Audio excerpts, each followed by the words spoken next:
Olá pessoal, beleza? Seguinte, aqui é Thiago novamente. Nós vamos conversar na nossa terceira e última parte da aula de lesões císticas e sólidas do pâncreas e região periampular. Mas, como parte C, a gente vai falar das neoplasias periampulares, sobretudo do câncer de cabeça de pâncreas, em relação ao seu diagnóstico, estadiamento, tratamento, prognóstico. A gente sabe que o câncer de pâncreas, o adenocarcinoma de cabeça de pâncreas, o câncer ductal de cabeça de pâncreas, é uma neoplasia relativamente comum, mas muito mais do que a sua frequência, o mais importante é a sua gravidade. Tanto no péssimo prognóstico, quanto na necessidade de um diagnóstico precoce para que se possa oferecer um tratamento para os pacientes. Então vamos conversar um pouquinho sobre isso. As neoplasias periampulares são todas as neoplasias localizadas na papila de Vater ou nos 2 centímetros ao redor dela. E a gente tem nesta região, então, o que nós temos? A cabeça do pâncreas, o colédoco distal, o duodeno em sua segunda porção duodenal e a segunda e a papila de Vater. A gente agrupa todas essas neoplasias em conjunto no seu estudo porque o seu tratamento é igual. Tanto na parte de terapia sistêmica, de quimioterapia, por exemplo, quanto na parte cirúrgica, no tipo de operação que é realizada. Então, por isso que a gente concentra esses estudos assim. São entidades diferentes, mas a gente concentra assim. A gente vê então aqui a anatomia novamente. A confluência do colédoco distal, da cabeça do pâncreas, no ducto pancreático, a papila de Vater e a segunda porção do adenal. Por isso, o tratamento cirúrgico dessas neoplasias são comuns, principalmente porque as pesquisas também dos tratamentos sistêmicos de quimio-radioterapia se baseiam principalmente no tratamento do câncer de cabeça de pâncreas pela baixa incidência das demais.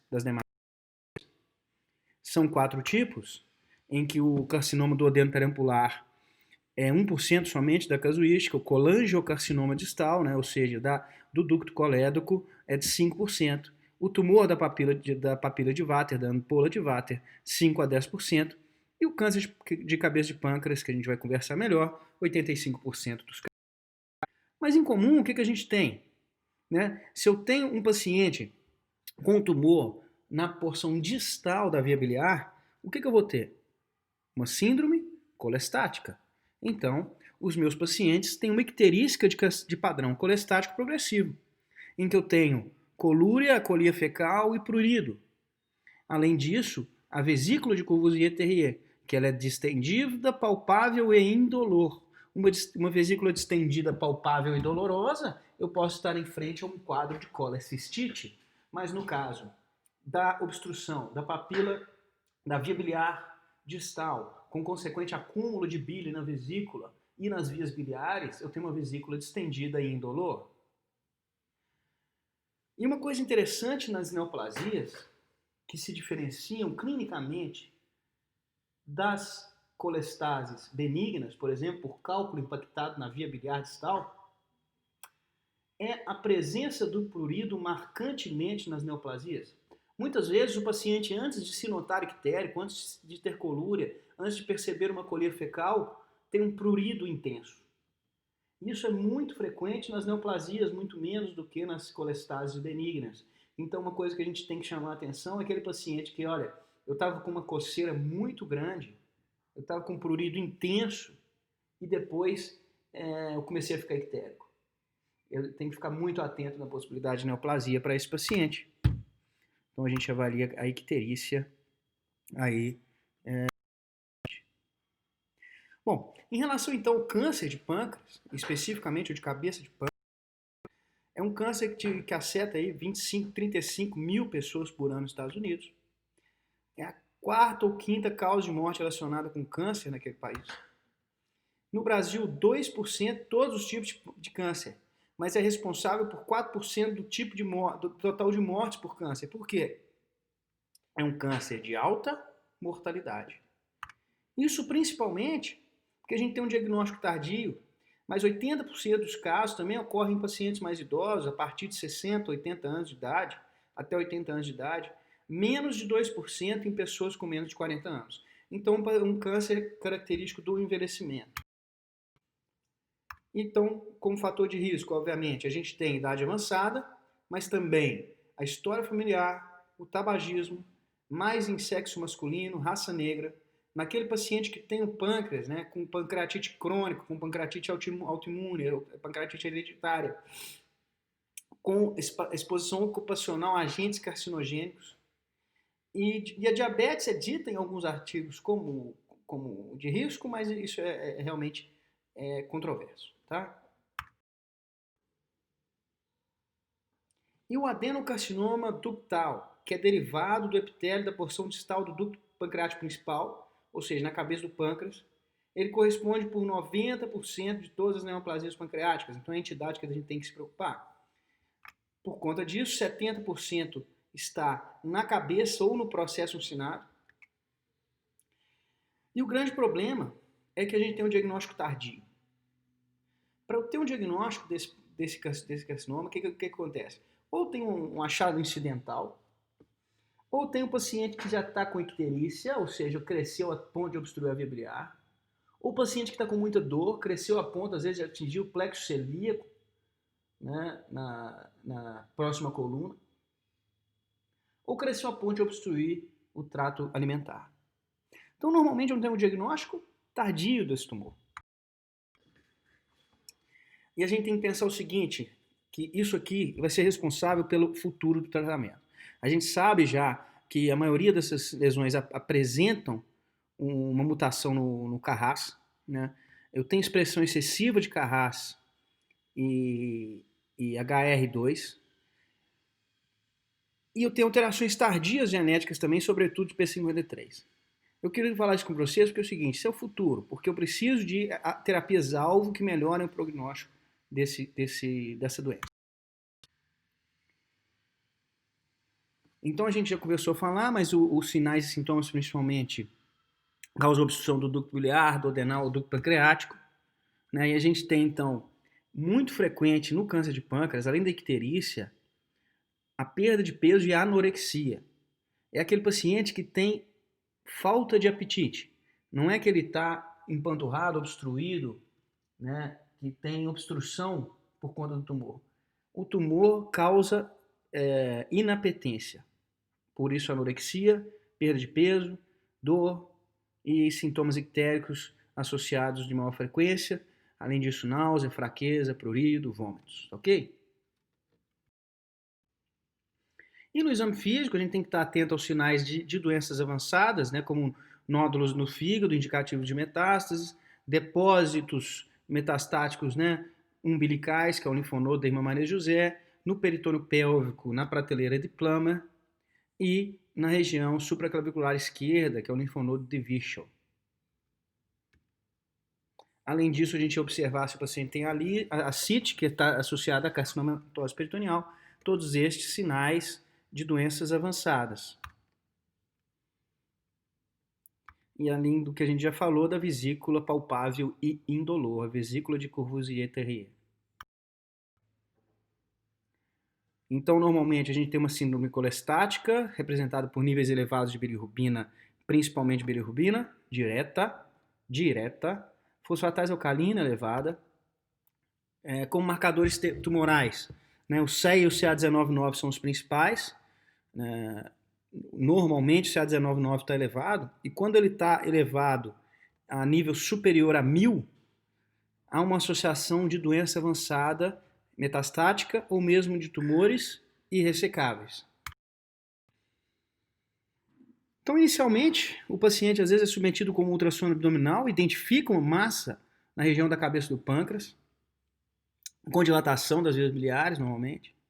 E aí, como exame principal, é uma TC contrastada, em que a gente tem uma fase sem contraste, uma fase arterial, que caracteriza bem o pâncreas, uma fase portal, porque aí eu consigo ter uma sensibilidade, especificidade altas na caracterização desse tumor.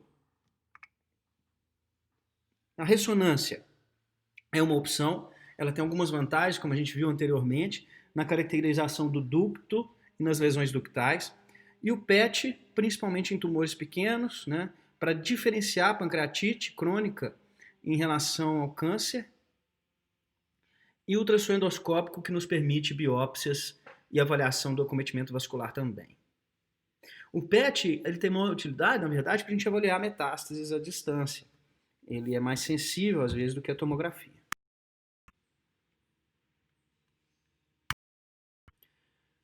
Então a gente vê aqui, na imagem da esquerda, não é? Um tumor aqui na cabeça do pâncreas, já bem próximo aqui à veia mesentérica superior, distante da artéria mesentérica superior, em que a gente observa o duodeno e próximo aqui à veia cava, a presença aqui desse tumor na cabeça do pâncreas. E a gente vê a presença de uma lesão no pâncreas com metástases no fígado. Aqui novamente uma volumosa massa, a tomografia.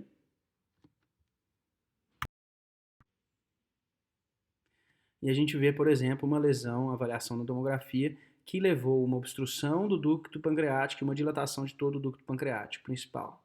E a gente vê aqui o ducto colédoco, a via biliar também dilatada pela compreensão da massa na cabeça do pâncreas. Então a gente vê aqui a colestase gerando uma dilatação da via biliar em todo o pâncreas, em todo o fígado.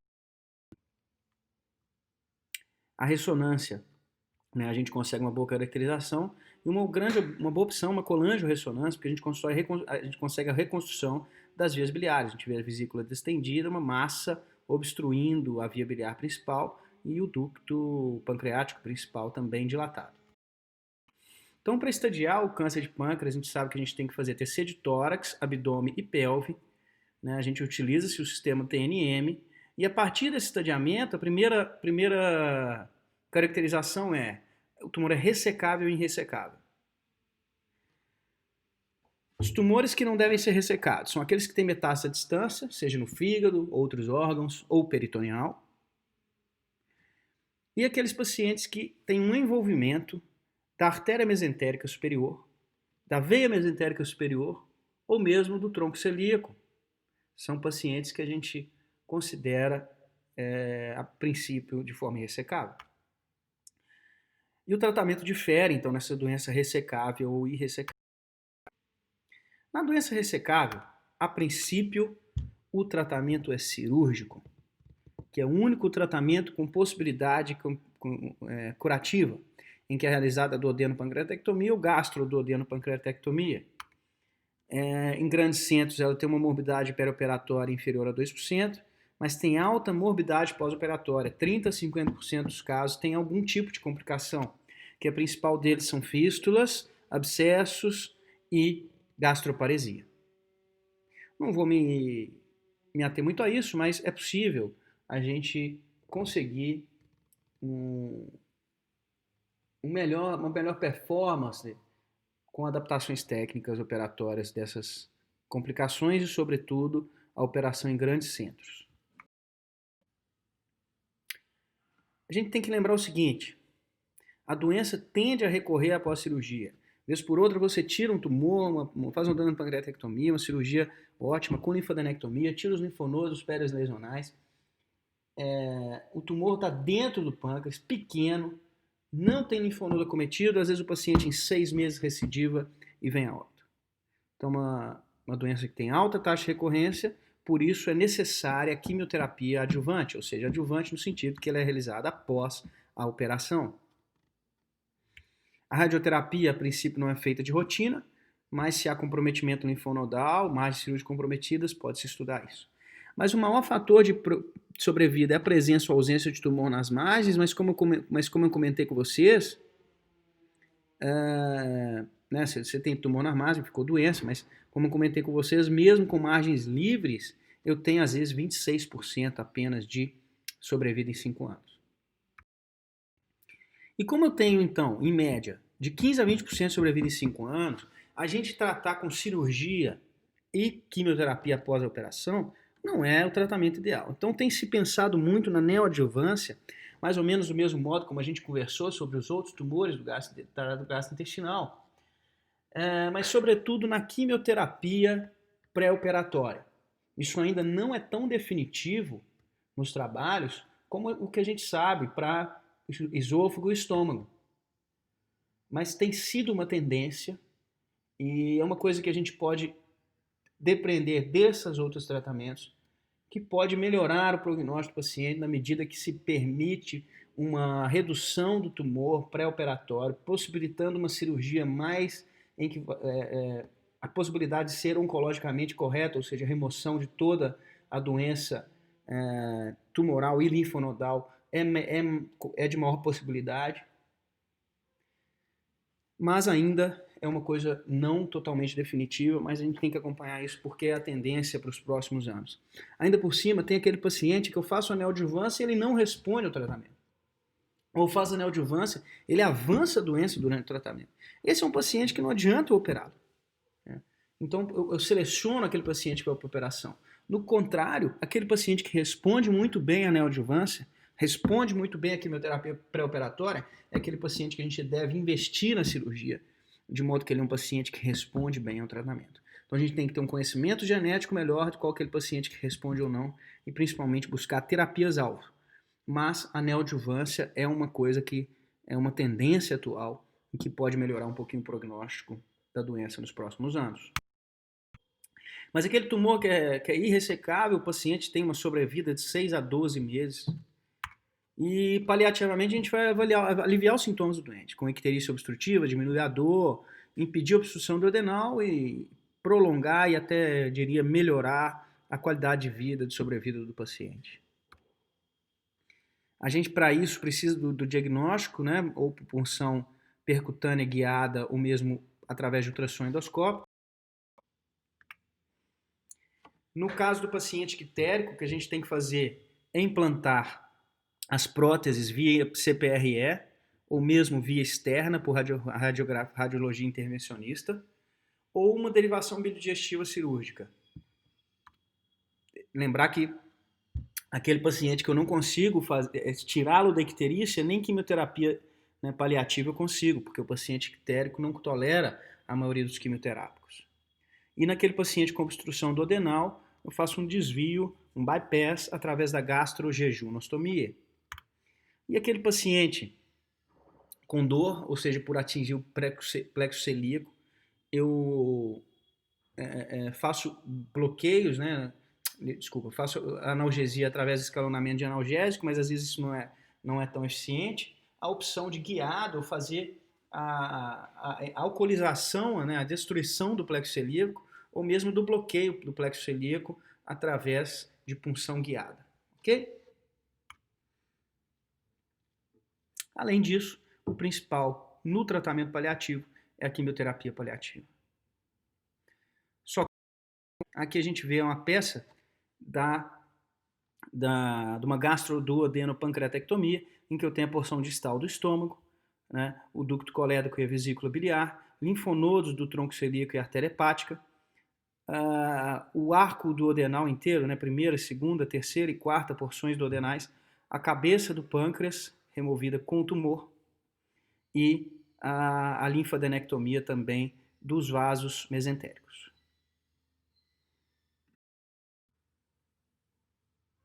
Assim sendo, a gente tem que entender, então, o primeiro exame na síndrome ictérica é fazer um ultrassom. Eu tenho que ter um diagnóstico precoce, eu tenho que saber se essa icterícia ela é colestática, né, de padrão de bilirrubina direta, ou se ela é mista, ou se ela é em relação à bilirrubina indireta. Mas eu tenho que ter esse diagnóstico de eventual colestase também através do ultrassom. Eu tenho que pensar em fazer um diagnóstico mais precoce possível. Tenho que pensar que o tratamento neoadjuvante é a tendência atual para se melhorar o prognóstico dos pacientes, mas que a cirurgia de Whipple, a duodenopancreatectomia ou gastroduodenopancreatectomia é ainda o pilar do tratamento. Aquele paciente que não consegue ser operado não é um paciente que a gente pode propor uma terapia de maior sobrevida. Era isso que eu queria falar. Muito obrigado aí por me acompanhar nesta série das 3 partes das aulas de pâncreas e até a próxima. Grande abraço.